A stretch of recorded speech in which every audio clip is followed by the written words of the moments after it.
Bismillahirrahmanirrahim. Assalamualaikum warahmatullahi wabarakatuh. Saudara pemirsa channel terpilih MTA TV dimanapun Anda berada, puji syukur Alhamdulillah senantiasa kita panjatkan kehadirat Ilahi Robbi Allah Subhanahu Wa Taala atas genap karunia nikmat dan juga rahmatnya untuk kita semua di perjumpaan siang hari ini.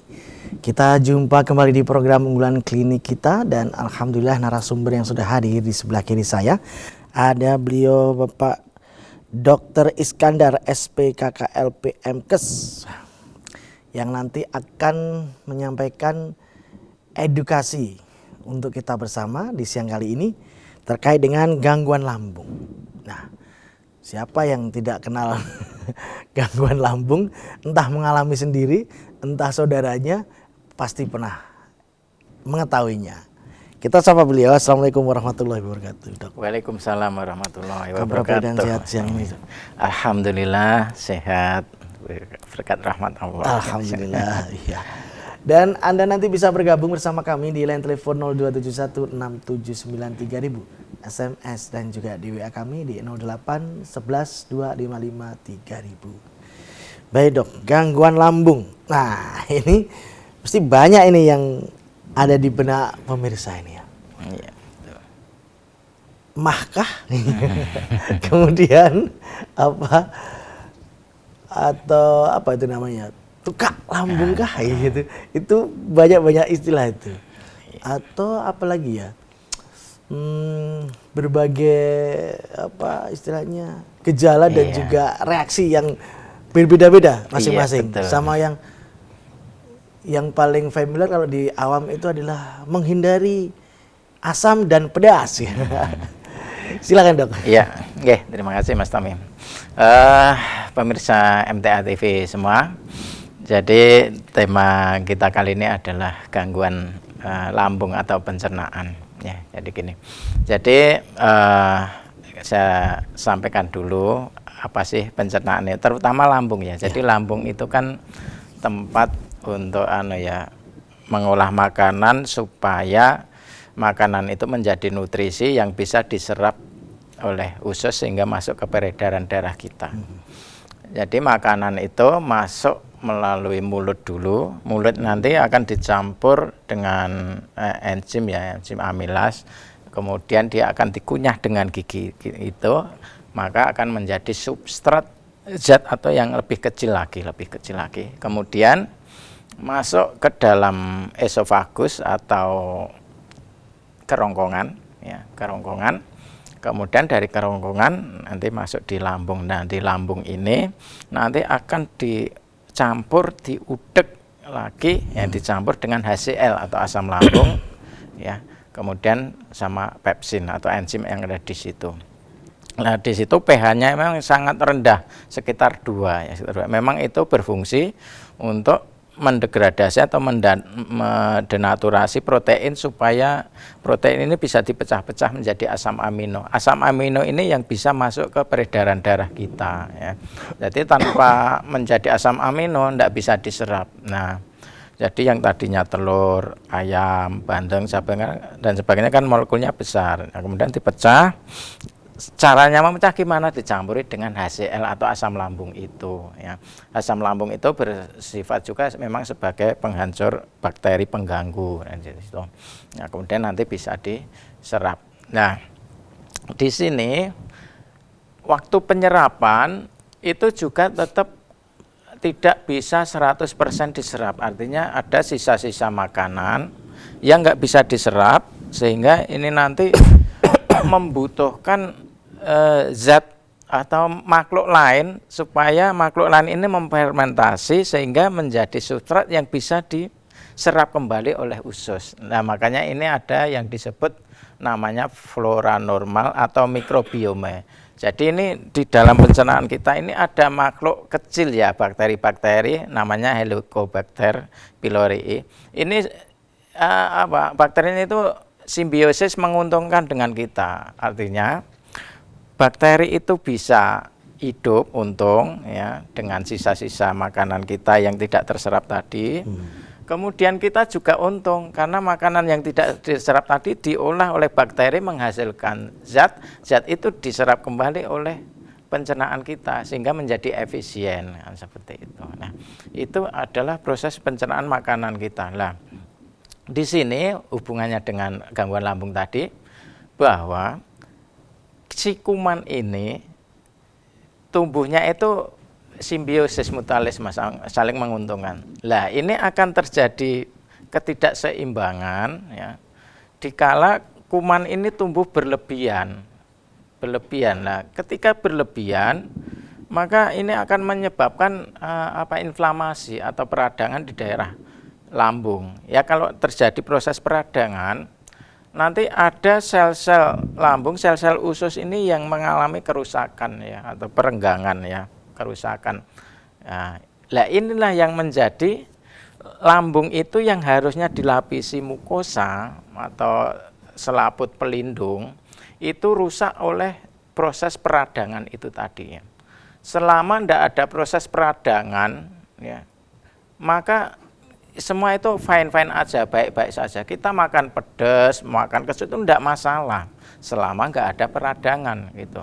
Dan ini sudah memang sejak dulu manusia diciptakan seperti itu sejak lahir. Jadi makan pedas, kopi dan sebagainya nggak masalah selama nggak ada proses peradangan, kan seperti itu. Nah, yang jadi masalah itu kalau terjadi proses peradangan. Jadi peradangan itu berarti mukosanya itu tergerus, ya pelindung lambungnya itu tergerus sehingga ada rangsangan makanan pedas itu jadi terasa. Karena apa? Mukosanya sudah rusak oleh peradangan itu. Lah, yang harus kita lakukan adalah menghindari penyebab peradangan ini supaya jangan sampai terjadi peradangan dalam usus, kan gitu. Nah, terus caranya gimana, kan gitu. Nah, caranya ini kembali seperti yang saya sampaikan dulu ya, bahwa apa? Puasa itu sangat penting sekali lagi. Karena apa? Ini supaya menjadikan flora dalam usus kita, pencernaan kita, flora normal tadi, bakteri yang saling menguntungkan tadi, jangan sampai tumbuh berlebihan. Ya. Karena apa? Kalau kita semakin banyak makan, itu kuman itu semakin banyak tumbuh, karena kan diberi makanan terus oleh kita kan. Kita nggak pernah puasain. Akhirnya tumbuh berlebihan. Growth-nya berlebihan. Apalagi manis ya? Iya, apalagi manis gula. Manis itu memperbanyak bakteri itu cepat sekali itu. Penyubur bakteri itu. Ya kayak orang diabetes itu kenapa gampang luka? Karena penyubur bakteri. Ya, seperti itu. Jadi ini kita upayakan jangan terlalu banyak makan supaya flora normal kita itu dalam kondisi normal, tidak overgrowth, tumbuh berlebihan. Semakin kita banyak makan, tidak pernah puasa, bakteri akan tumbuh berlebihan, menimbulkan radang inflamasi ya. Kalau terjadi inflamasi, maka ada sel-sel yang rusak, sel mukosa yang rusak. Nah, itu yang rusak-rusak itu bila kena rangsangan dikit ya, atau mungkin kita telat makan sehingga asam lambungnya numpuk, itu terasa sakit sekali. Itu karena sudah terjadi peradangan ya. Tapi selama tidak terjadi peradangan, mau makan kecut sekecut apapun tidak masalah. Mau minum kopi tidak masalah selama nggak ada proses peradangan. Nah, itu. Nah, ini yang pertama. Yang kedua, pikiran. Pikiran atau stresor itu berkaitan dengan saraf simpatis ya. Saraf simpatis, lawannya adalah parasimpatis. Nah, simpatis ini berkaitan dengan hormon stresor. Jadi kalau saraf itu simpatis, jadi ini saraf simpatis ini aktivitasnya ini memang proinflamasi, menyebabkan peradangan. Jadi semakin kita banyak stres atau banyak pikiran atau kelelahan, ya, overdrive, kelelahan, ini aktivitas simpatisnya itu meningkat. Ya. Kalau aktivitas simpatisnya meningkat, itu menyebabkan memicu terbentuknya namanya NF-kB. NF-kB itu adalah prekursor untuk terbentuknya sitokin ya, sitokin. Lah, sitokin itu zat peradangan. Nah, simpatis ini harus segera dinetralkan dengan parasimpatis. Parasimpatis itu identik dengan rileks. Jadi ketika ada overdrive, terlalu capek pikiran, harus segera dinetralkan dengan perilaku kita yang bersifat itu mendinginkan, meleremkan. Contoh apa? Ibadah ikhlas, sabar, tidur, piknik termasuk juga, pokoknya refreshing ya. Itu akan mengurangi aktivitas simpatis ini. Otomatis apa? Itu akan meminimalisir terjadinya proses peradangan di lambung. Maka banyak ini jadi mungkin dari panjenengan pemirsa itu ketika sering banyak masalah dan sebagainya lambungnya terasa nyeri karena memang itu stresor itu memicu terjadinya proses peradangan itu. Nah, maka di sini yang dititik tekankan pada pikiran ini, jadi jangan sampai terjadi overdrive. Jadi ketika misalkan seharian kita capek kerja dan sebagainya, maka malamnya harus segera dinetralkan dengan cara apa? Tidur 8 jam. Ya, karena dengan tidur itu akan menetralkan itu aktivitas berlebihan dari saraf simpatis. Maka kalau kecapean ya segera habis isya jam 8 sebelum jam 9 itu segera tidur ya. Supaya apa? Supaya semua netral sehingga pagi harinya sudah fresh semua.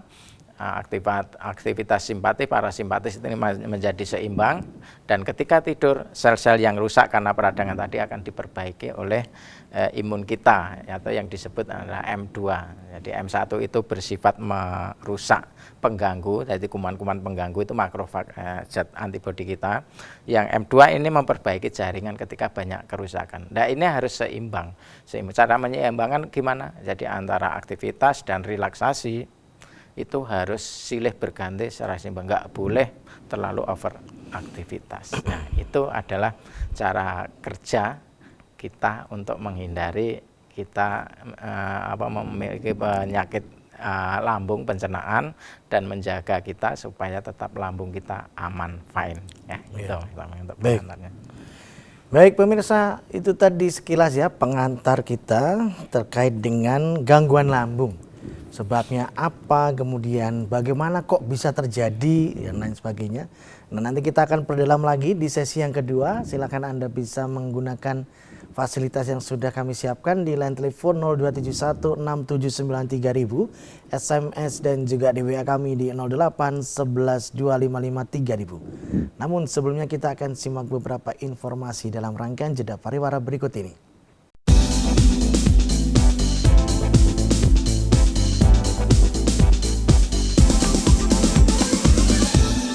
Baik saudaraku pemirsa channel terpilih MTA TV dimanapun Anda berada, terima kasih Anda masih setia bersama kami khususnya di program unggulan klinik kita di kesempatan siang kali ini.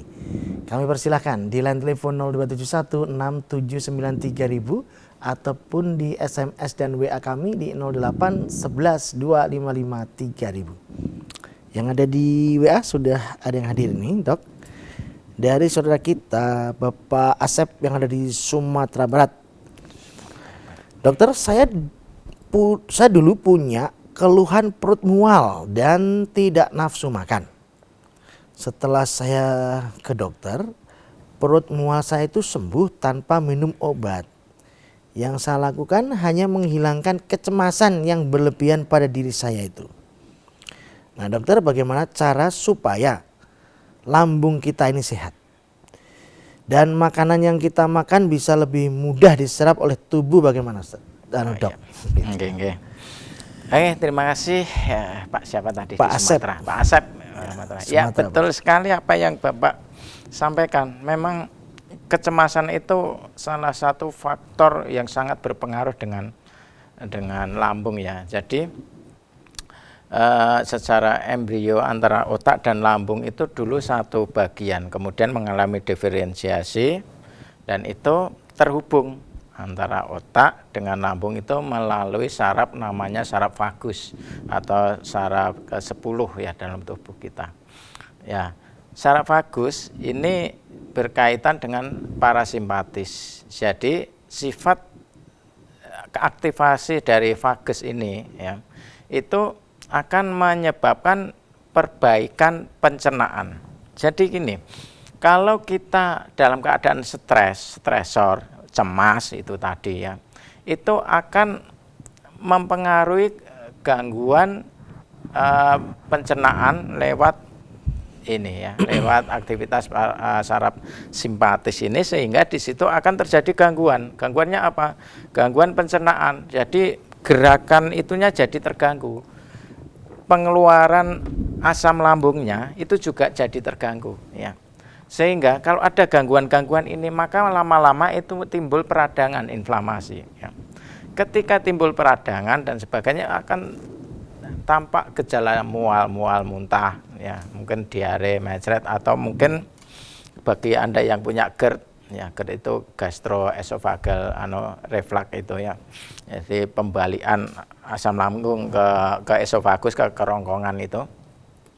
Itu karena apa? Karena terjadi ketidakseimbangan antara saraf simpatis dan saraf parasimpatis, antara saraf stresor dan saraf vagusnya atau saraf leremnya itu. Maka kalau ada gangguan itu, ya, kecemasan, selama panjenengan itu bisa istilahnya menetralisirnya, itu gangguan itu akan berhenti sendiri. Nah, terus caranya gimana? Nah, caranya gini. Jadi kita harus menyeimbangkan ini stresor dan parasimpatis. Jadi kalau saya gambarkan itu ada 5, ya. Ada 5 yang ini siklus ini harus secara seimbang itu kita jalani dalam kehidupan sehari-hari. Yang pertama adalah fasting. Fasting itu puasa, fasting. Kedua, moving. Moving itu bergerak, beraktivitas, berolahraga, bekerja. Ya. 2 ini berbentuk stres, ya. Fasting itu sebenarnya stres karena memang itu menjadikan kita ada stresor. Bergerak, aktivitas, bekerja, olahraga juga stresor, moving. Nah, kemudian kita netralkan dengan 3 ini. 3 ini apa? Yang pertama adalah relaxing, relaksasi. Ya, maka dalam hal ini kalau kita ada stresor, jangan terus-terusan ini. Tapi nanti kalau ada saatnya kita untuk relaksasi, kita lakukan relaksasi. Maka 3 relaxing, ya. Kemudian yang berikutnya adalah feeding, makan. Ya, makan di sini ini, ya. Ya tetap diminimalkan gula karbohidrat karena itu tetap memproduksi namanya ROS atau radikal bebas, ya. Kemudian yang kelima adalah sleeping, tidur. Jadi 3 ini harus seimbang, ya. Parasimpatis, ya, kalau yang moving, fasting itu stresor. Maka ini dalam 24 jam ini terus berganti terus. Jadi jangan terus moving terus, artinya bekerja terus. Itu tidak baik. Nanti sel radangnya yang muncul, ya. Atau cemas terus. Jadi harus segera dinetralkan dengan apa? Ya dengan beribadah, sholat, kemudian dengan tahajud dan sebagainya. Jadi dengan mengikuti istilah kajian-kajian dan sebagainya, itu akan menetralkan, gitu. Nah, selama 5 ini kita bisa siklusnya terus, itu akan sehat. Dijaga tidurnya yang terakhir. Jadi sebelum jam 10 itu harus sudah tidur, ya. Atau kalau bisa ya jam 9 itu sudah tidur, ya, sehingga nanti bangun-bangun udah dalam keadaan segar. Selama ini panjenengan bisa melakukan ini terus, ya, bisa dinetralkan, itu lambung akan fine-fine saja, akan baik-baik saja. Yang terpenting ini, jangan sampai timbul peradangan dalam lambung, ya. Caranya itu tadi, jangan terlalu mempersilahkan bakteri kita itu tumbuh growth. Artinya apa? Kita secara rutin puasa supaya apa? Tidak terlalu banyak flora usus normal ini tumbuh berlebihan. Kemudian yang kedua, dijaga supaya apa? Tidak terlalu banyak stresor dalam tubuh kita. Waktu tidur, ya, waktu istirahat. Kalau memang ada kesempatan refreshing dengan mungkin berkumpul dengan keluarga, bersengkerama, atau mungkin bisa dulan ke Parangtritis bersama keluarga, itu akan menetralkan ini saraf-saraf kita, sehingga asam lambung juga akan fine-fine saja, gitu. Oke, ngatan Bapak Asep. Baik, ya itu tadi semoga bisa kita jadi perhatian bersama, ya, Dok. Sebenarnya puasa yang baik yang bagaimana ini, Dok? Ini kan pasti dengar beberapa kali tadi sudah di delivery puasa ini puasa yang bagaimana ini? Oke, terima kasih. Jadi puasa ini ada 2, ya, ada puasa syar'i, ada puasa medis. Puasa syar'i yang sudah kita dapati, ya, dalam ajaran Islam maupun ajaran-ajaran yang dulu. Jadi puasa syar'i ini biasanya kan dari fajar jam 4 sampai maghrib, ya itu sekitar 14 jam ya, 14 jam. Tapi kalau puasa medis ini biasanya mengambil 16 jam ya. Jadi ini tergantung bagi kita. Kalau kita dalam keadaan tubuh ini sehat, maksudnya enggak dalam keadaan lemah atau mungkin terlalu over aktivitas ya, itu bisa puasa syar'i. Kalau puasa syar'i kan tidak makan, tidak minum ya, gitu. Tapi kalau bagi Anda yang yang lagi sakit ya, itu dengan puasa medis. Ya contoh misalkan penderita gula itu kan sebelum periksa kan suruh puasa medis. Puasa medis itu kan berarti tidak makan tapi boleh minum. Nah, biasanya suruh cek gula itu kan tidak boleh makan sejak jam 8 malam. Nah, kemudian paginya itu baru dicek lah. Setelah 8 malam itu tidak boleh minum manis, nggak boleh makan dan sebagainya. Tapi boleh minum yang pahit atau minum putih itu boleh, itu puasa medis lah. Supaya ini terjadi istilahnya perbaikan sel. Jadi puasa medis ini istilahnya membuat sel itu lapar itu stres. Artinya gini, sel kita itu sebenarnya kita punya nutrisi ya, namanya mungkin gula itu sebenarnya dalam waktu 8 jam itu udah habis untuk diserap, untuk digunakan sebagai energi atau digunakan untuk membentuk substrat lain. 8 jam habis. Kemudian setelah 8 jam itu tubuh akan minta gula ini ke liver yang dinamakan glikogen liver ya. Nah, itu hanya berlangsung 2 jam. Nah, setelah liver ini kosong karena sudah dipakai, maka kekosongan liver ini memicu liver ini untuk mengambil energi dari lemak, dari tumpukan pipi paha perut kita ini. Jadi ini akan diambil untuk dijadikan bahan nutrisi kita ya, dijadikan gula, dijadikan untuk bahan-bahan lain, termasuk salah satunya ada keton. Keton ini adalah zat yang memberi nutrisi otak. Otak itu khusus ya, dibalut oleh selaput tebal yang tidak bisa sembarangan zat itu masuk. Hanya 2 yang masuk, gula dan keton. Gula itu masuk ketika habis makan. Keton itu masuk ketika puasa ya. Ya contohnya Ismail Hajar itu nggak makan mungkin seminggu, tapi tetap hidup karena ada keton. Karena dia kan nggak makan. Nutrisinya dari mana? Ya dari keton gitu. Zat lain tidak bisa masuk karena memang ada sawar otak namanya brain blood barrier ya. Maka liver ini menyediakan keton supaya bisa ke otak ya, memberi nutrisi. Lah keton ini juga sebagai bahan untuk mengaktifkan saraf parasimpatis. Saraf simpatis ini ya saraf lerem itu tadi. Maka terapi keton ini dulu ditemukan itu ketika mengobati orang epilepsi. Ya, orang epilepsi itu kan bisa tanpa obat itu dengan membentuk keton. Artinya memang memberikan terapi puasa, tapi sambil memberikan substrat nutrisi yang tidak mengandung gula supaya gulanya liver ini tetap kosong sehingga terbentuk keton. Nah, keton ini untuk terapi autis, terapi puasa dan sebagainya. Nah, ini keton ini muncul hanya dalam keadaan puasa. Dan keton ini adalah saraf yang neurotransmitter jadi neurotransmitter ya, namanya GABA itu untuk lerem saraf ketenangan. Jadi dengan puasa itu otomatis nanti akan terbentuk ketenangan. Ketika ketenangan terbentuk, vagusnya itu akan nyala. Kalau vagus nyala, pencernaan akan membaik. Radang-radang itu akan bersih semua, bersih. Jadi kalau dari awal itu diciptakan maksudnya itu pengertian-pengertian yang salah. Kalau punya emas jangan puasa itu sebenarnya salah. Tetap harus dilatih.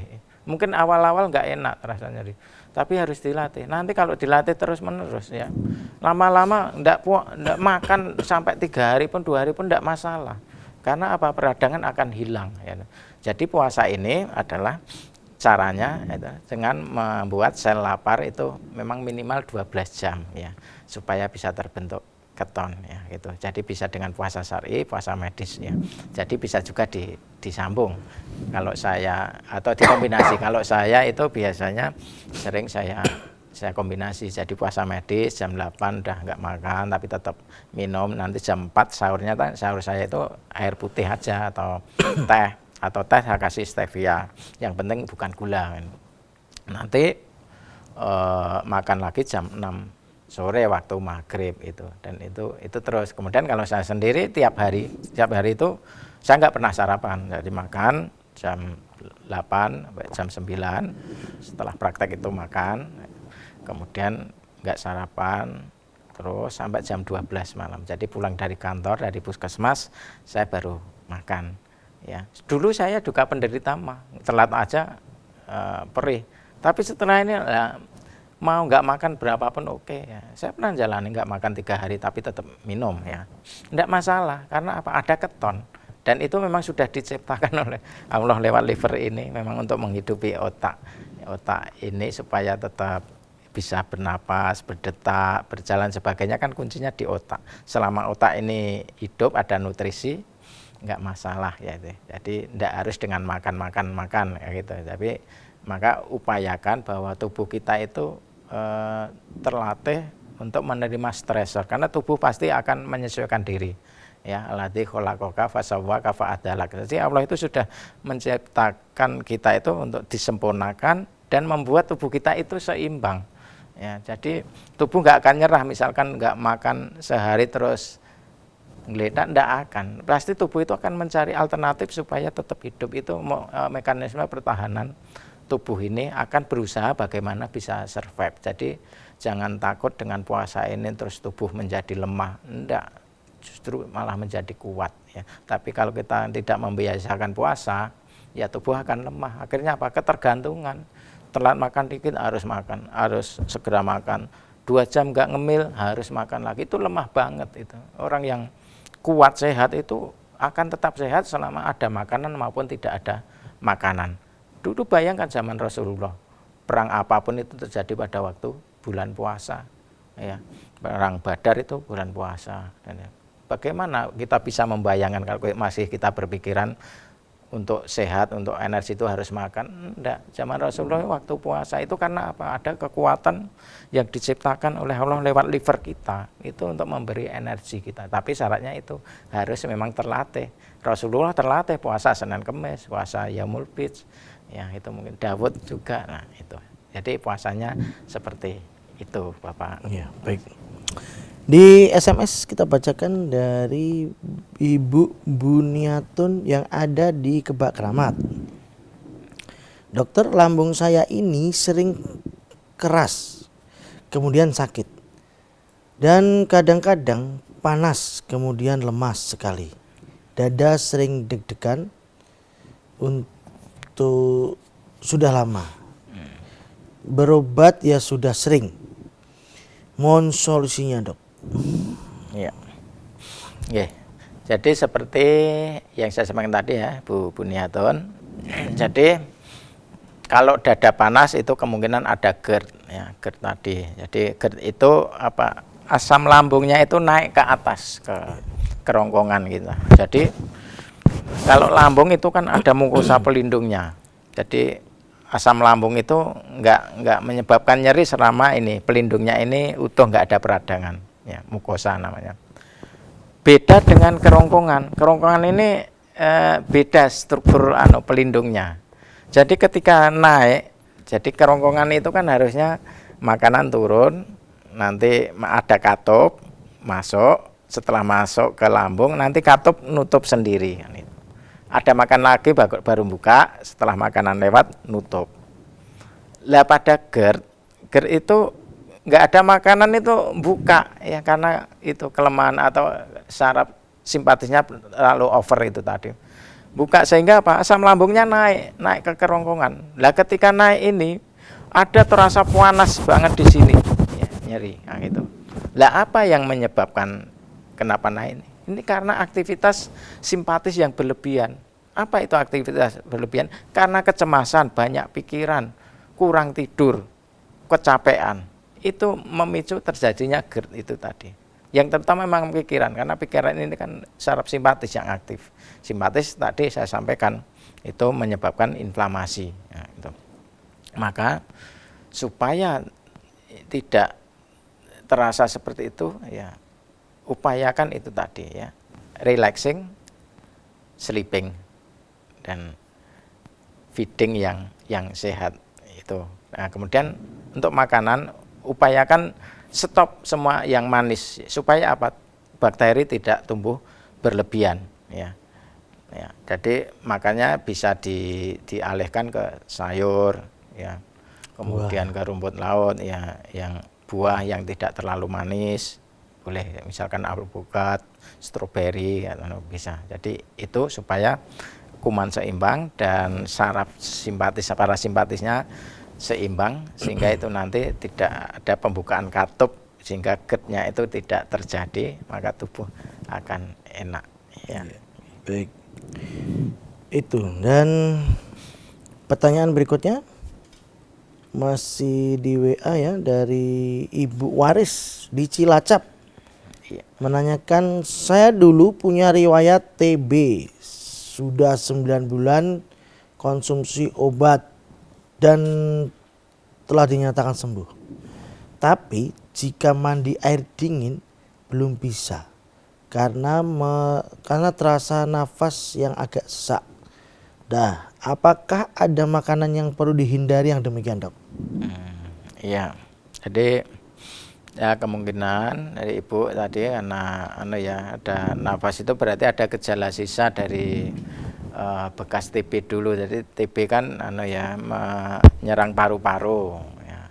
Kemudian setelah diobati ya ada penyembuhan. Lah kadang memang penyembuhan itu menyisakan, yaitu penyembuhan itu timbul semacam jaringan parut ya, sehingga di situ menjadi menghambat fungsi dari paru-paru itu sendiri, sehingga mungkin masih ada gejala sisa sesek seperti itu. Nah, untuk menghindari itu ya, atau keluhan-keluhan itu ya, yang pasti dijaga supaya kuman ini jangan sampai timbul lagi ya, jangan sampai kena TBC lagi. Nah, artinya ya salah satu caranya itu adalah dengan puasa medis tadi atau puasa raya. Otomatis dengan puasa kan setiap ada kuman langsung mati, langsung digiling oleh autofagi kita, oleh antibiotik. Karena itu prosesnya sel itu lapar kan, karena kita puasa kan. Ketika lapar, sel akan mencari nutrisi. Lah nutrisinya itu diambil dari sampah-sampah sel. Sampah-sampah sel kita apa? Ya bakteri-bakteri itu atau sel yang sudah rusak itu. Nah, itu yang namanya autofagi itu ya. Nah, itu otomatis dengan puasa ini semua pendatang-pendatang yang tidak kita undang yang menyebabkan gangguan termasuk kuman TB, kuman apapun itu akan bersih seperti itu.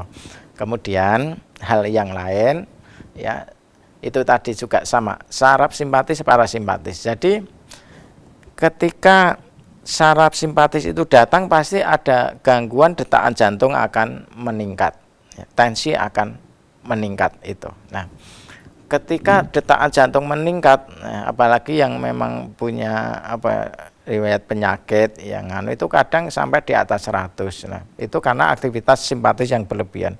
Nah, maka ketika detakan itu meningkat, otomatis antara sistol dan diastol, jadi antara jantung itu memompa darah dan mengisi darah dari bilik ke ventrikel, atrium ke ventrikel itu cepat sekali, sehingga tidak ada kesempatan ventrikel itu terisi ya, sehingga ya baru ngisi dikit langsung dipompa. Jadi nggak ada kesempatan pertukaran darah dan udara di paru-paru ya.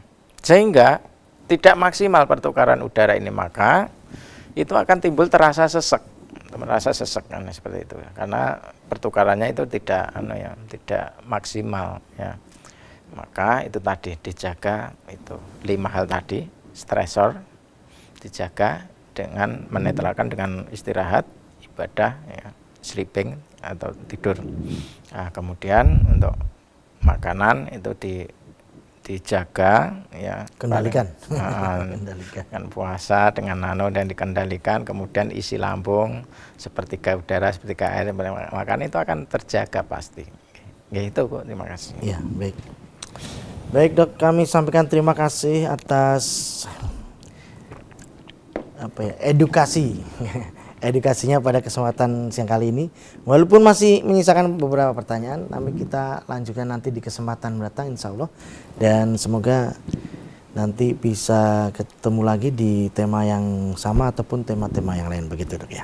Assalamualaikum warahmatullahi wabarakatuh. Waalaikumsalam warahmatullahi wabarakatuh. Baik saudara pemirsa channel terpilih MTA TV dimanapun Anda berada, demikian tadi telah kita simak dan itu bersama program unggulan klinik kita di kesempatan siang kali ini. Kita jumpa kembali di kesempatan mendatang dan saya Tommy Al-Fatani pamit undur. Assalamualaikum warahmatullahi wabarakatuh.